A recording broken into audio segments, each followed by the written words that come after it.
کہ حضرت انس بن مالک رضی اللہ تعالیٰ عنہ فرماتے حضور کسی رستے سے گزر جاتے تھے نا تو جو بعد میں آتا تھا اسے خوشبو اتنی آتی تھی کہ پتہ چل جاتا تھا یہاں سے اللہ کے رسول گزر کے گئے۔ حضور علیہ الصلوۃ والسلام کو جو اللہ تبارک و تعالیٰ نے حسن عطا فرمایا اور جو کمالات عطا کیے، آپ غور فرمائیں گے کہ حضور کے پسینہ مبارک سے خوشبو آیا کرتی۔ اللہ کے رسول ہے، اس پر اگر آپ دلائل دیکھیں، معجزات دیکھیں، کمالات دیکھیں، فضائل دیکھیں، شمائل دیکھیں تو انسان دنگ رہ جاتا۔ حضور کے مقدس پسینے سے خوشبو مہکا کرتی اور گلیاں اور بازار اس سے مہک اٹھتے۔ حضرت عتبہ رضی اللہ تعالیٰ عنہ صحابی ہے، 4 بیویاں تھیں، وہ کہتی ہے کہ ہم ایک سے ایک بڑھ کے خوشبو استعمال کرتی تھی، لیکن سمجھ نہیں آتی تھی کہ ہمارے شوہر کون سی خوشبو لگاتے ہیں۔ ہم باوجود کوشش کے، باوجود ہمت کے اور باوجود تجسس کے وہ خوشبو نہیں پاتی تھی۔ تو ایک دن ہم چاروں نے فیصلہ کیا کہ ان سے پوچھ ہی نہ لیں وہ کون سی خوشبو لگاتے ہیں۔ تو ہم نے پوچھا کہ بتائیے، تو کہنے لگے میں نے تو کبھی لگائی نہیں۔ تو ہم نے کہا بھئی آپ ایسے تو دعویٰ نہ کیجئے، ہم نے پوری جدوجہد کر لی اور پھر عورتوں کا چیزوں کو تلاش کرنا یہ تھوڑا انفرادی بھی ہوتا ہے، ہمیں وہ رنگ نہیں ملا خوشبو کا، وہ انداز جو آپ کا ہے۔ تو فرمانے لگے اصل بات یہ ہے کہ میرے کمر پر کچھ تکلیف ہو گئی تھی، کچھ ایسی چیزیں ابھر آئی تھی جو تکلیف کا باعث تھی، تو میں پھر حاضر ہوا رسول پاک کی بارگاہ میں۔ تو نبی کریم علیہ السلام نے فرمایا کرتا ہٹائیے گا، تو میں نے کچھ کرتا ہٹایا تو کریم نے دست مبارک پھیرا، بس ظلمت کو ان کے نور نے کافور کر دیا، جس پر پڑی نظر اسے بھی نور کر دیا۔ تو محمد صلی اللہ تعالی علیہ وسلم اللہ کے رسول ہیں، اس پر اتنے دلائل ہیں، یہ اتنا آفتاب سے روشن مسئلہ کہ یعنی آپ شمار کرتے جائیں، آپ گنتے جائیں، آپ سیرت کو پڑھتے جائیں، آپ فضائل کو پڑھتے جائیں، کمالات کو پڑھتے جائیں، تو مرحوم اعظم چشتی کا ایک جملہ اتنا فٹ آتا ہے کہ یہ سارا مضمون اس میں سمٹ جاتا ہے۔ وہ کہتے ہیں تیری حیات پاک کا ہر لمحہ پیغمبر لگے، یعنی لمحہ لمحہ بتاتا ہے کہ آپ اللہ کے سچے رسول ہیں، ایک ایک گزرنے والی گھڑی بتاتی ہے کہ آپ اللہ کے سچے رسول ہیں۔ حضور کا مسکرانا بھی بتاتا ہے کہ سچے رسول ہیں، نبی پاک علیہ السلام کا دیکھنا بھی بتاتا ہے کہ حضور اللہ کے سچے رسول ہے۔ حضور تو کسی پر جلال بھی کر دینا تو بھی پتہ چلتا ہے اللہ کے سچے رسول ہیں۔ یعنی حضور علیہ السلام کھانا تناول فرمائیں یا آرام فرمائیں، آپ ذرا یہ انوکھا پن ملاحظہ فرمائیے گا، یہ انداز ذرا دیکھیے گا۔ ایک صحابی نے آ کے عرض کی یا رسول اللہ صلی اللہ تعالی علیہ وسلم میری بیٹی کی شادی ہے تو خوشبو کی بڑی ضرورت ہے، تو مہربانی فرمائیں، کرم نوازی کریں۔ عرب شریف کے اندر خوشبو بڑی مہنگی ہوتی تھی، آج بھی وہاں خوشبو بڑی مہنگی ہے اور خوشبو کا استعمال بھی بہت زیادہ ہے۔ تو اس صحابی نے آ کے عرض کی یا رسول اللہ صلی اللہ تعالی علیہ وسلم خوشبو مل جائے، میری بیٹی کی شادی ہے۔ تو حضور علیہ السلام نے فرمایا ایک لکڑی لے آؤ اور ایک بوتل، ایک شیشی لے آؤ۔ وہ لے کے آئے تو محبوب نے نا لکڑی کے ساتھ اپنا پسینہ تیری حیات پاک کا ہر لمحہ پیغمبر لگے، حضور نے وہ پسینہ مبارک اتار کے اس شیشی میں ڈال دیا، فرمایا جا جا کے استعمال کر، اللہ تبارک و تعالیٰ بہترین خوشبو عطا کرے گا۔ حضور علیہ السلام کا سارا وجود نور، یعنی ہمارے ہاں کسی آدمی کے منہ سے تھوک نکلے یا لعاب نکلے تو لوگ اس سے گھن محسوس کرتے ہیں، جگہ جگہ لکھا ہوتا ہے تھوکنا منع ہے، لیکن نبی کریم اگر لعاب دہن لگا دینا مولا علی کی آنکھوں پر تو شیر خدا فرماتے ہیں مجھے پہلے سے بھی زیادہ بہترین نظر آنا شروع ہو جاتا ہے۔ اللہ کے محبوب صلی اللہ تعالی علیہ وآلہ وسلم کے پورے وجود نور کو جیسے جیسے دیکھتے جائیں محسوس ہوتا ہے کہ تیری حیات پاک کا ہر لمحہ پیغمبر لگے۔ حضرت عبداللہ ابن سلام رضی اللہ تعالیٰ عنہ فرماتے میں گفتگو کرنے آیا تھا، حضور علیہ السلام کے دین کے بارے میں کچھ معلومات کرنے آیا تھا، اور میں تورات کو پڑھنے والا تھا، اہل یہود کے علماء میں سے آپ کا شمار ہوتا تھا۔ آپ نے کچھ لوگوں کے ساتھ آئے، فرماتے نبی کریم صلی اللہ تعالی علیہ وسلم اونٹنی پر تشریف فرماتے اور صلہ رحمی کے متعلق کچھ گفتگو کر رہے تھے۔ میں نے حضور کی گفتگو سنی۔ محبوب کا لباس مبارک مہنگا نہیں ہوتا تھا پر نہایت ہی اجلا ہوتا تھا، نہایت سادہ ہوتا تھا، نہایت باکمال ہوتا تھا۔ فرماتے میں نے اونٹ پر بیٹھے ہوئے محبوب کے لباس کا، بات کرنے کا، نفاست کا، ہاتھ اٹھانے کا وہ انداز دیکھا، اور جھکی جھکی نظریں اور معصوم لہجہ اور گفتگو میں سلاست اور روانی اور ٹھہرے ٹھہرے جملے اور لفظوں کا وہ ایک خوبصورت ردھم۔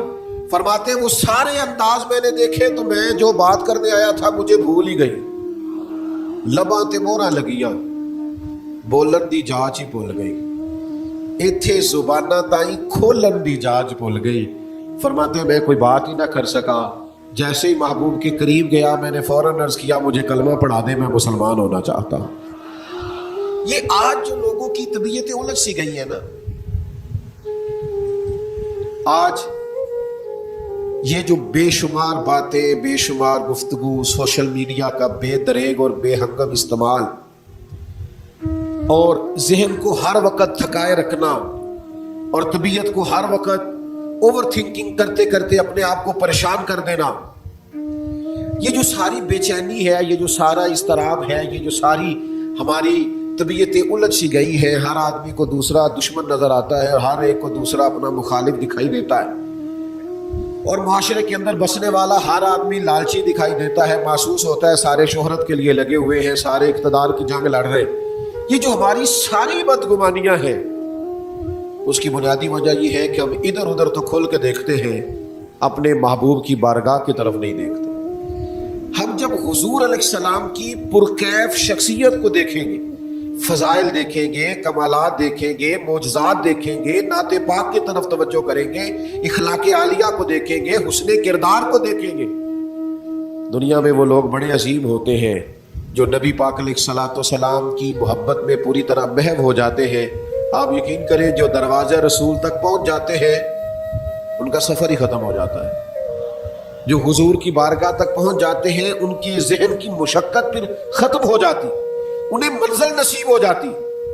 وہ لوگ اس طرح کے ہو جاتے ہیں کہ اب زندگی میں ایک ٹھہراؤ آ گیا، اب سکون نصیب ہو گیا، اب اطمینان قلبی مل گیا، اب مقصود ہاتھ آ گیا ہے، منزل مل گئی ہے۔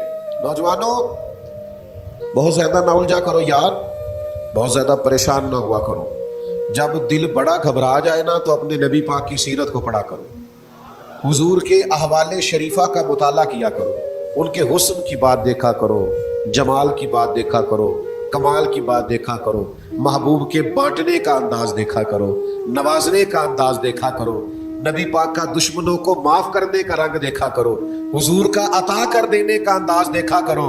معاشرے میں، سوسائٹی میں ہر طرف بے راہ روی ہے، سارے دشمن ہیں، لیکن محبوب تبلیغ بھی اطمینان سے کرتے ہیں، ان کو دعوت توحید بھی مطمئن ہو کے دیتے ہیں، اور جب ان کے لیے دعا کرتے ہیں تو پھر بھی پوری دل جمی کے ساتھ دعا کرتے ہیں۔ یہ خاص ٹھہراؤ آپ کو حضور کی بارگاہ تک جانے میں ملے گا۔ ہم نا رسمی سی محفل کرتے ہیں، رسمی سا میلاد، رسمی سا معراج، رسمی سی سیرت، رسمی سی باتیں، وہ جو خاص کیفیت ہوتی ہے نا امتی کی پوری طرح محبوب کے قدموں سے جڑ جانا، یہ والہانہ پن کبھی ملے نا، والہانہ پن، یعنی حضرت طلحہ بن برار رضی اللہ تعالیٰ عنہ کی نبی کریم سے ملاقات ہوئی، حضور سے ملے اچانک، اور دوڑ کے جا کے نا تو نبی پاک کے قدموں سے لپٹ گئے، اور پھر لپٹے ہیں اور والہانہ انداز ہے اور وارفتگی دکھا رہے ہیں اور عشق کا مظاہرہ کر رہے ہیں، اور پھر اسی درد اور تڑپ میں عرض کرنے لگے حضور مجھے کوئی حکم کرے میں فوراً تعمیل ارشاد کروں، کچھ فرما دیں۔ یہ والہانہ پن، یعنی کبھی آپ بڑے بے چین ہو تو کہیں یار کھولو سیرت کی کتاب، اپنے نبی کا کوئی ذکر پڑھتے ہیں، کھولو فلاں آدمی کو سنے جو حضور کے عشق کی بات کرتا ہے، آؤ کوئی نعت پاک کا نغمہ چھیڑ دے جو ہمارے دلوں کو ٹھنڈا کرے، آؤ کوئی قرب پائے حضور کے دروازہ نور کی طرف سفر کرے۔ ہم کہاں الجھے ہوئے ہیں، کہاں سکون تلاش کر رہے ہیں، کہاں ہم نے اپنے آپ کو الجھا دیا ہے، کن بے معنی اور بے مقصد باتوں میں ابحاث اور بحثیں کر کر کے اپنے آپ کو پریشان کیے ہوئے ہیں۔ آئیے دیکھیے رسول اللہ صلی اللہ تعالی علیہ وسلم کی زندگی کا لمحہ لمحہ آپ کے کلیجے کو ٹھنڈا کرے گا، آنکھوں کو سکون دے گا، باطن کو پاکیزہ کرے گا، سوچوں کو نکھار دے گا۔ کہہ لینے دو مجھے یہ جملہ، حضور سے پیار کرو، جینے کا بھی مزہ آئے گا، مرنے کا بھی مزہ آئے گا، لطف نصیب ہو جائے گا، سرور نصیب ہو جائے گا، ایک کیف سب میسر آ جائے۔ حضور کی بارگاہ عالی مرتبت تک جڑو، نبی پاک علیہ الصلوۃ والسلام کے اخلاق عالیہ کو اپناؤ، کردار کو سمجھو، حسن تکلم کو سمجھو، نبی پاک علیہ السلام کی باتوں پر غور کرو۔ یقین کرو کبھی کبھی پڑھتے پڑھتے وجد ہو جاتا ہے، کبھی کبھی ان باتوں کو صرف مطالعہ کی نظر سے دیکھیں، سیکھنے کی نظر سے دیکھیں تو ایسے لگتا ہے کہ جیسے روح پرواز کرنے لگی۔ یہ اس طرح کے بھی کمالات ہوتے ہیں، یہ بھی رنگ ہوتا ہے، یہ بھی انداز ہوتا ہے، یہ بھی طور طریقے ہوتے ہیں۔ اور پھر حضور امی ہے،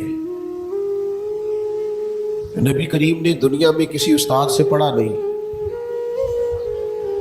حضور سید عالم صلی اللہ تعالی علیہ وآلہ وسلم کسی مکتب میں نہیں گئے، حضور نے کسی مدرسے سے تعلیم نہیں پڑھی، لیکن جب حضور بات کرتے نا،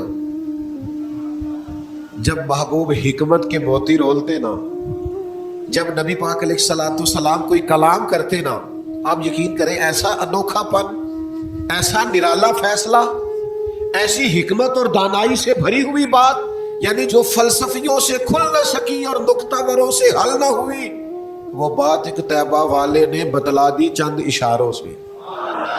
حضور دو چار اشارے کرتے اور عقدے کھل جاتے۔ ایسی دانائی والی بات، ایسی قیمتی بات، ایسی انوکھی بات محبوب بیان کرتے۔ حضرت سعد بن عبادہ رضی اللہ تعالیٰ عنہ کے پاس نا فتح مکہ کے موقع پر جھنڈا تھا، وہ علم بردار تھے، جن کے پاس جھنڈا ہوتا تھا وہ آدمی سب سے آگے آگے ہوتا تھا۔ اب ایک وقت ایسا آیا کہ صورتحال اس طرح کی بن گئی کہ حضرت سعد بن عبادہ کو اس منصب سے ہٹایا جائے گا۔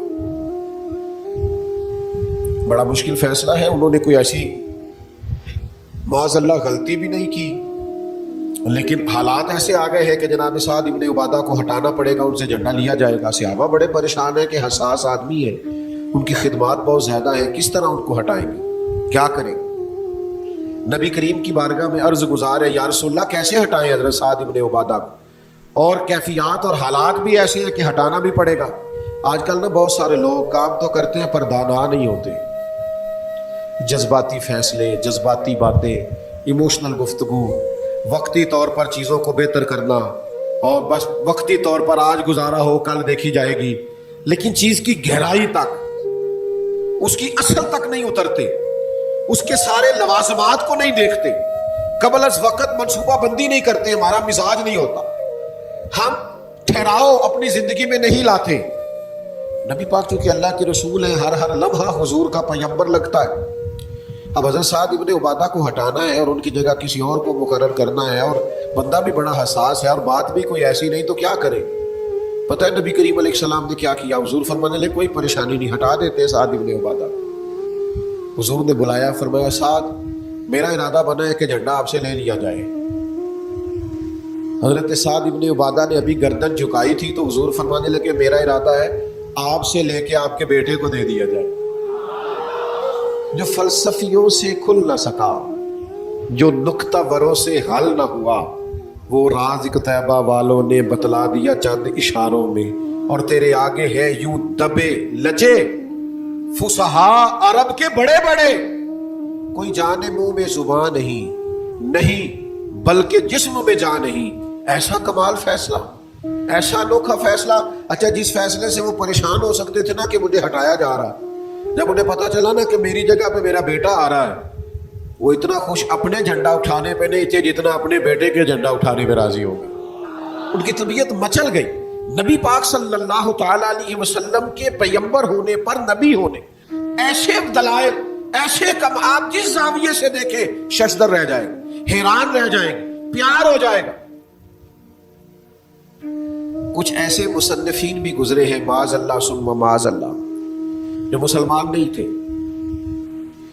غیر تھے، کلمہ نہیں پڑھتے تھے، معاذ اللہ استغفر اللہ، نقل کفر نہ باشد، تنقید کی اینک لگا کے انہوں نے حضور کی سیرت کو پڑھا، لیکن اس نظر سے پڑھا پھر بھی مدینے والے کے غلام ہو گئے۔ یہ کہنے پر مجبور ہو گئے کہ نہ بھائی ایسا کوئی محبوب کہیں ہوگا نہ کہیں ہے، بیٹھا ہے چٹائی پہ مگر عرش نشیں ہے۔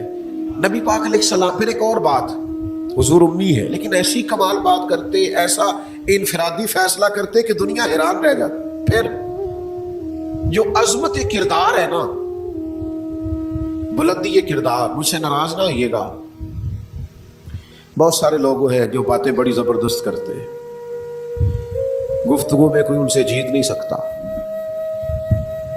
ان کا لب و لہجہ ایسا ہوتا ہے کہ شاید کسی بڑے سے بڑے عالم فاضل کو بھی بولنے نہ دے، لیکن عمل کی باری آتی ہے تو کمزور ہوتے ہیں، باتیں بیسیوں آتی ہیں، درجنوں آتی ہیں، نماز کا ٹائم ہوتا ہے تو بہانے بازی کرتے ہیں، اور میرے کپڑے نہیں ٹھیک، میں دعا کرے انشاءاللہ شروع کر دوں گا، کہانیاں سناتے ہیں۔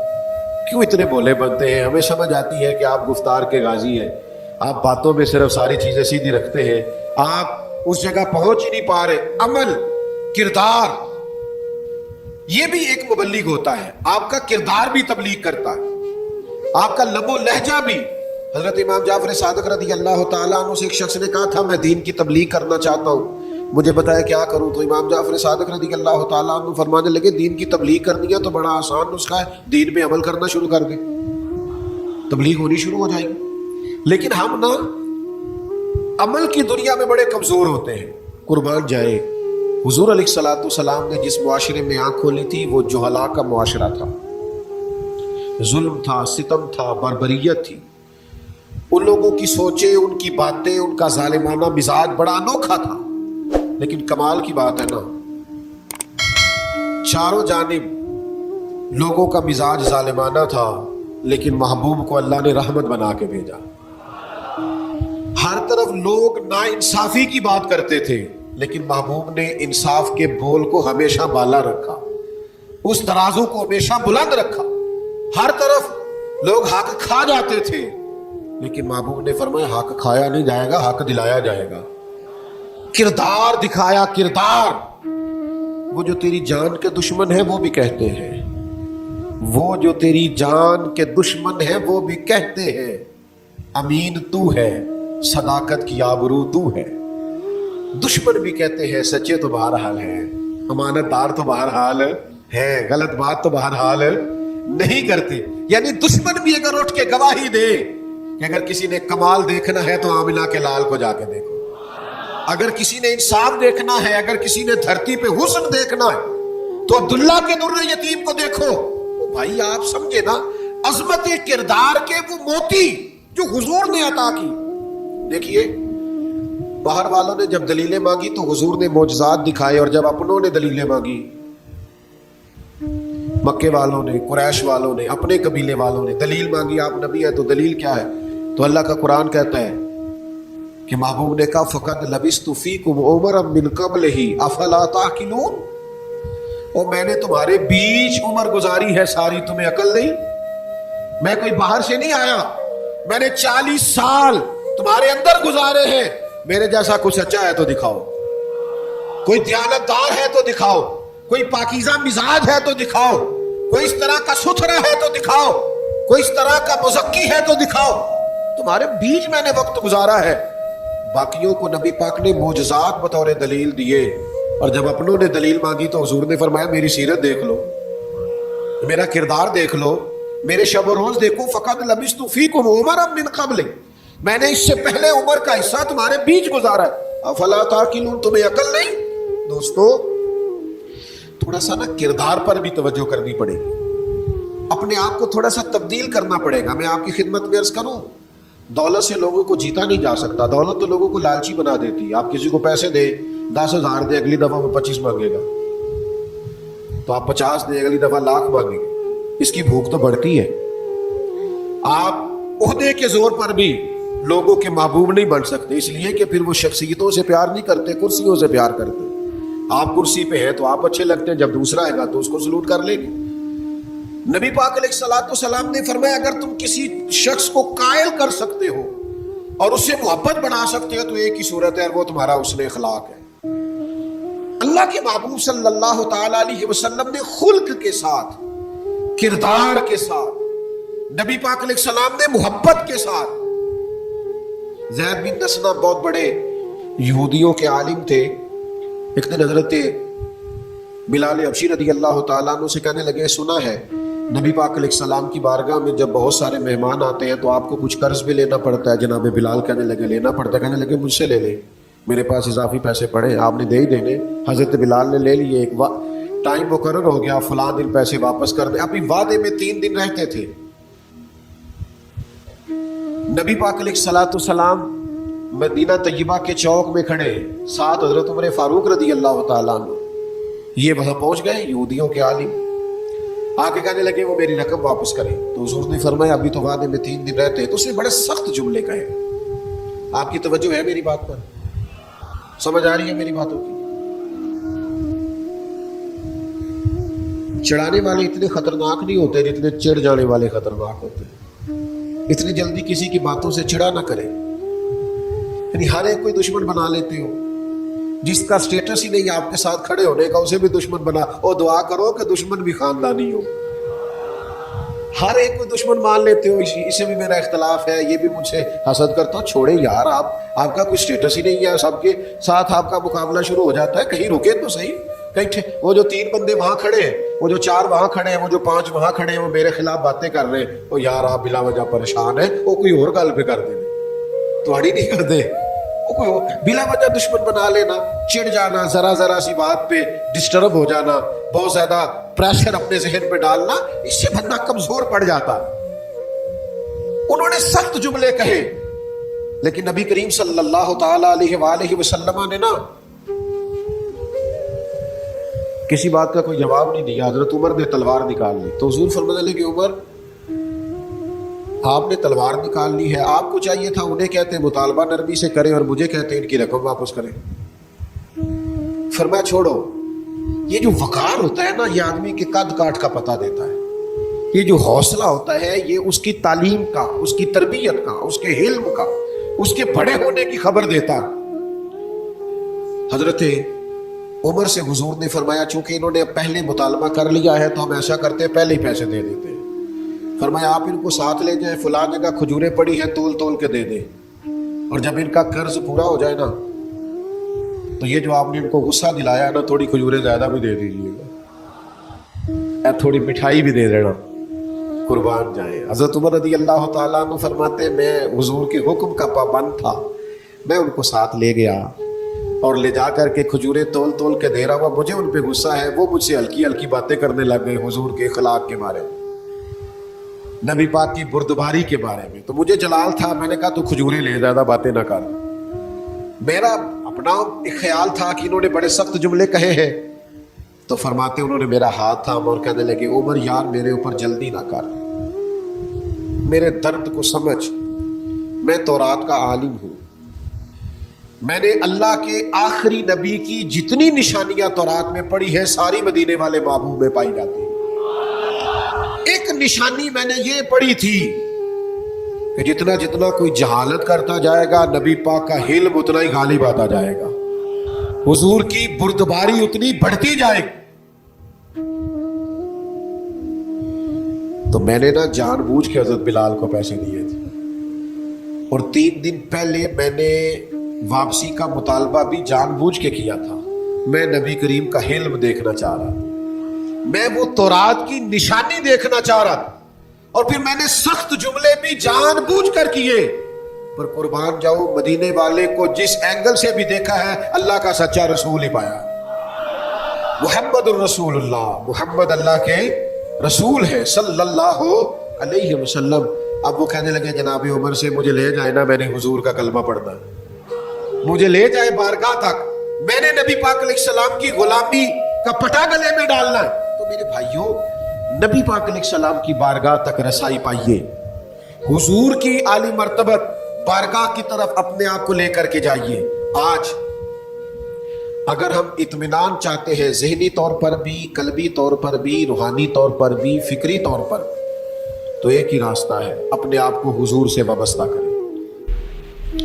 عقل وہ ہے جس کا لوگ بہت زیادہ استعمال کرتے ہیں تو وہ عقل انہیں بعض اوقات گمراہی کی جانب لے جاتی ہے.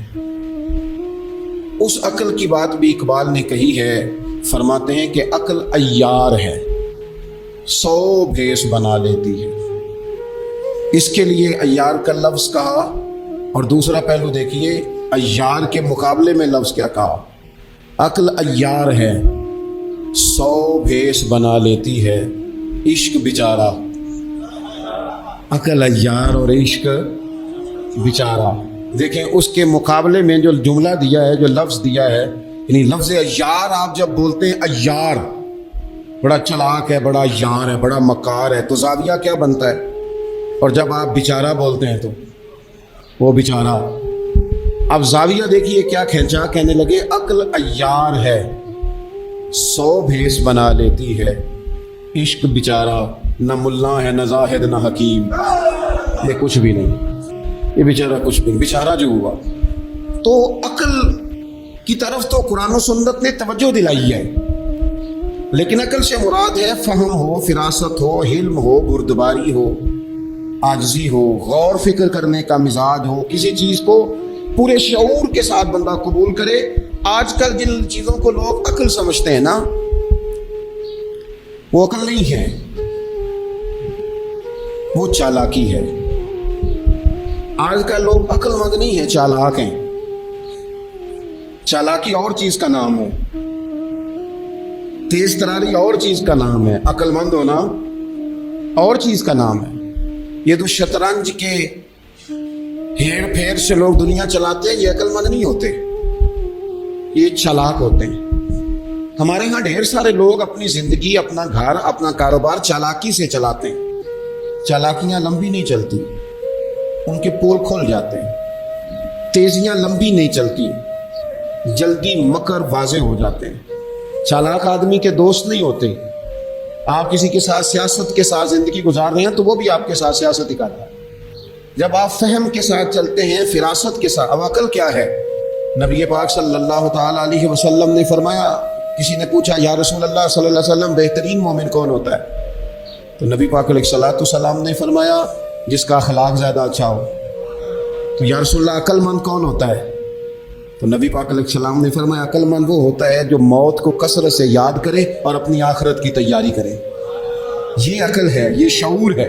لیکن وہ چالاکی کے ساتھ دنیا داری میں بڑا اپنا نام بنا لے, بڑے پیسے جمع کر لے, بڑا جناب گھروندہ تیار کر لے, تو یہ چالاک ہے, عقل مند نہیں. فہم والے بنے, شعور والے بنے, اپنی زندگی فہم کے ساتھ گزاریں. آپ اپنے شعور کی بلندی کی طرف بڑھیں. اپنے بچوں کو تیز نہ کریں, چالاک نہ کریں. تو ایک درویش سے میری ملاقات ہوئی تو وہ بڑے بھولے بھالے تھے, ان کے بچے بھی بھولے بھالے تھے. تو میں نے سارے خاندان میں سب بھولے بھالے لوگ دیکھے. تو میں نے ان سے کہا کہ یہ کیا ماجرا ہے؟ تو کہنے لگے ہمارے دادا جی نے دعا کی تھی کہ یا اللہ میرے بچے چالاک نہ ہوں, یہ شاطر نہ ہوں, تیزیاں نہ کرنی آتی, یہ بھولے ہوں, درویش ہوں, سادہ ہوں. اولاد شعور تیز تراک ہو جائے نا, چالاک شاطر ہو جائیں, تو وہ تو ماں باپ کو بھی روز کوئی نہ کوئی کہانی سناتے ہیں. وہ تو اپنے دائیں بائیں بھی کوئی نہ کوئی نیا قصہ ہی بیان کرتے ہیں. عقل مند بنے, شعور والا انہیں بنائیں, انہیں اچھے برے کی تمیز سکھائیں. یعنی شعور, چلاک آدمی تو حلال حرام کی پرواہ نہیں کرتا, بس وہ دیکھتا ہے میں نے پارٹی کو قابو کیسے کرنا ہے. لیکن عقل مند وہ ہوتا ہے جو دیکھے کہ یہ میرے لیے جائز ہے کہ ناجائز ہے, محنت سے کام کرے, شعور سے کام کرے, لیکن لقمہ حرام کبھی اپنے گھر داخل نہ ہونے دے. یہ شعور ہے, یہ بلندی ہے. یعنی شعور یہ ہے کہ اسے پتا چلے کہ یہ حق میرا ہے, یہ میرے بھائی کا ہے, یہ حق میرا ہے, یہ میرے ملازم کا ہے, یہ حق میرا ہے, یہ میرے پڑوسی کا. یہ شعور ہے. اور چالاکی کیا ہے کہ وہ تیزی دکھائے اور سب کا مال ہڑپ کر کے اپنے گھر لے آئے اور کسی کو پتہ بھی نہ چلنا دے. یہ چالاکی ہے. چالاک نہ بنے, باشعور بنے, فہم والے بنے. میرے نبی پاک صلی اللہ تعالیٰ علیہ وسلم پر اللہ تعالیٰ نے جو قرآن مجید کتاب نازل کی, تو 300 کے لگ بھگ آیات قرآن پاک میں ایسی ہیں, جن کا زیادہ مطالعہ ہے وہ زیادہ جمع کر لیں گے.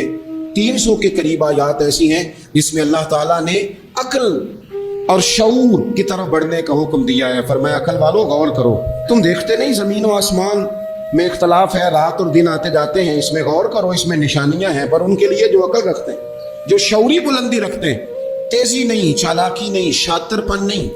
ابو جہل جو تھا نا, وہ بیوقوف آدمی نہیں تھا. دور دراز سے لوگ اس کے پاس اپنے مقدمات کا فیصلہ کرانے آتے تھے. چالاک آدمی تھا, اتنی زبردست بات کرتا تھا, اتنی اچھی باتیں سناتا تھا کہ لوگ لوٹ پوٹ ہوتے تھے, گھنٹوں بیٹھ کے لوگ اس کی بات سنتے تھے, لیکن شاطر تھا, عقل مند نہیں تھا. اگر عقل مند ہوتا تو اسے نظر آ جاتا کہ وہ دیکھو آفتاب نبوت چمک رہا ہے, وہ غلام ہو جاتا ہے رسول پاک کا. لیکن وہ چالاک تھا, چالاکیاں کرتا رہا, تیزیاں دکھاتا رہا. اس نے اس ترتیب سے اسلام کی مخالفت کی. آپ دیکھیں نا, جس رات نبی پاک صلی اللہ علیہ وسلم کو شہید کرنے کا ارادہ ان ظالموں نے کیا ہے تو بڑی پلاننگ کی. ہر قبیلے سے ایک ایک بندہ لے کے آؤ, ہر قبیلے سے, اور اس کے ہاتھ میں تلوار تھماؤ. جب ہر قبیلے کا بندہ ہوگا تو اگر معاذ اللہ حضور کو شہید کرنے میں کامیاب ہو گئے تو کسی ایک قبیلے پر الزام بھی نہیں آئے گا, اور بنو ہاشم کسی ایک قبیلے کا مقابلہ بھی نہیں کر سکیں. اس چالاکی سے, یہ کبھی لوگوں کی سمجھ میں باتیں نہیں آتی تھی پر چالاک تھے, اس چالاکی سے یہ دین کی مخالفت کرتے تھے, یہ تیزی دکھا کے مخالفت کرتے تھے, اور جناب صدیق اکبر دفاع کی کوششیں کرتے تھے. وہ شعور کے ساتھ, فہم کے ساتھ انہوں نے بھی انداز اختیار کیا نا. انہوں نے چالاکی کی کہ ہر قبیلے سے ایک ایک بندہ, وہ تو اللہ کی حکمت تھی کہ سرکار نے ایک مٹھی میں پکڑ کے مٹی پھینکی تو ان کی آنکھوں کے آگے اللہ تبارک و تعالیٰ نے پردے ڈال دیے. لیکن اس کے مقابلے میں حضرت صدیق اکبر فہم و فراست کا, شعور کا وہ مظاہرہ کر رہے ہیں. وہ کیسا بندوبست کرتے ہیں, کہتے ہیں اپنے غلام سے کہ 2 اونٹنیاں موٹی تازی, ان کو تم نے لے کے غار کے اس جانب آ جانا ہے. اپنے غلام سے کہتے ہیں کہ تم نے ان اونٹنیوں کو وہاں پہنچانا ہے. بیٹے سے کہتے ہیں سارا دن کام کاج کے سلسلے میں ادھر ادھر جانا اور کافروں کی باتیں سن کے پہنچانا کہ نیا منصوبہ کیا بنا رہے ہیں. اپنی بیٹی سے کہتے ہیں پتر کھانا پکا کے, کل کا باسی نہیں تازہ پکا کے, اور پھر اس کو تیار کر کے, اور بیٹا دن کے اجالے میں نہیں رات کے اندھیرے میں آنا. اب یہاں اقبال بولنے, اقبال کہنے لگے جب عشق سکھاتا ہے آداب خود آگاہی, عشق بھی ایک عقل دیتا ہے. جب عشق سکھاتا ہے آداب خود آگاہی تو کھلتے ہیں غلاموں پر اسرار شہنشاہی. پھر وہ غلاموں کو بادشاہ بنا دیتا ہے.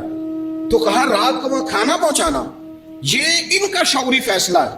اور رستے میں حضرت صدیق اکبر بھی شعور کا مظاہرہ کرتے ہوئے حضور کو لے کے جا رہے ہیں. انہوں نے بھی پلاننگ کی, منصوبہ بندی کی, پر چالاکی سے حضرت صدیق اکبر بھی اپنا شعور استعمال کر رہے ہیں. رستے میں ایک شخص ملتا ہے جناب صدیق اکبر کو, یہ شعور ہے, یہ فہم ہے, یہ فراست ہے. ایک شخص رستے میں ملتا ہے. عرب کے اندر ایک رواج تھا کہ کبھی کبھی نا کوئی ہادی ساتھ لے لیا جاتا تھا. ہادی اس کو کہتے تھے جو رستہ دکھاتا تھا آگے آگے. وہ کوئی تھوڑا بہت نذرانہ لیتے تھے, رقم لیتے تھے, رستہ دکھاتے تھے. چونکہ وہ رستہ بتانا بڑی دور دور تک آبادی نہیں ہوتی تھی تو پوچھیں گے کس سے اگر بھول گئے تو ایک شخص ساتھ رکھ لیا جاتا تھا. رستے میں ایک شخص ملا جو مدینہ شریف سے جا رہا تھا مکہ مکرمہ. حضرت صدیق اکبر کو وہ جانتا تھا, نبی پاک علیہ السلام کا بظاہر آشنا نہیں تھا. حضرت ابوبکر صدیق سے پوچھتا یہ کون ہے. اب حضرت صدیق اکبر کا شعور دیکھو, وہاں شعور اسلام کی مخالفت میں چالاکی استعمال ہو رہی ہے, یہاں شعور دفاعی اسلام میں استعمال ہو رہا ہے. یہ فہم ہے, یہ عقل ہے. حضرت صدیق اکبر رضی اللہ تعالیٰ عنہ فوراً سوچنے لگے, فرمانے لگے اگر حضور کا نام بتا دیا یہ تو جاتے ہی فوراً ان کو بتائے گا کہ میں نے نبی پاک کو جاتے دیکھا ہے. وہ کہنے لگے کون ہے, آپ سوچ میں پڑ گئے یہ کون ہے. تو حضرت صدیق اکبر نظریں جھکا کے, ہاتھ باندھ کے حضور کی طرف چہرہ موڑ کے کہنے لگے یہ میرے ہادی ہیں, یہ مجھے رستہ دکھاتے ہیں. اب وہ کچے مزاج کا تھا نا, وہ سمجھا مکے سے مدینے کا رستہ دکھاتے ہیں. حضرت صدیق اکبر بتا رہے تھے یہ مجھے جنت کا رستہ دکھاتے ہیں, رب کی معرفت کا رستہ دکھاتے ہیں.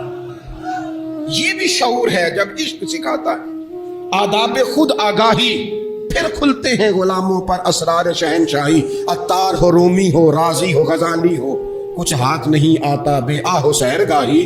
عجیب بھائی, آپ اپنا شعور اگر صحیح جگہ استعمال کریں تو فہم بن جائے گا, فراست بن جائے گا, فائدہ مند ہو جائے گا. لیکن نہیں, چلاکے کی طرف لوگ بڑھنے لگے, پتے پھینکنے لگے, کہانیاں سنانے لگے. کون سا ایشو ہے جس کو آج اٹھایا جائے, کون سی بات ہے جس کا پراپوگنڈا کر کے اپنے آپ کو مشہور کیا جائے, کیا ہے جو سوسائٹی میں پھینکی جائے بات تو لوگ توجہ کریں گے ہماری سیاسی جماعت کی طرف. کیا اس طرح کا ماحول بنایا جائے, کس طرح کر کے پیچ و تاب کیا جائے, کس طرح کر کے لوگ توڑے جائیں, کس طرح بنائے جائیں. نہیں, اس طرح لوگ کمزور ہو جاتے ہیں, اس طرح شعور نہیں رہتا قوموں کے پاس. میرے نبی پاک صلی اللہ علیہ وسلم کے پاس عبد القیس کا وفد آیا تھا. تو جو عبد القیس ان کا سردار تھا, نبی پاک صلی اللہ تعالیٰ علیہ وسلم کی خدمت میں جب وہ حاضر ہوئے, لاؤبالی فیصلے نہ کریں,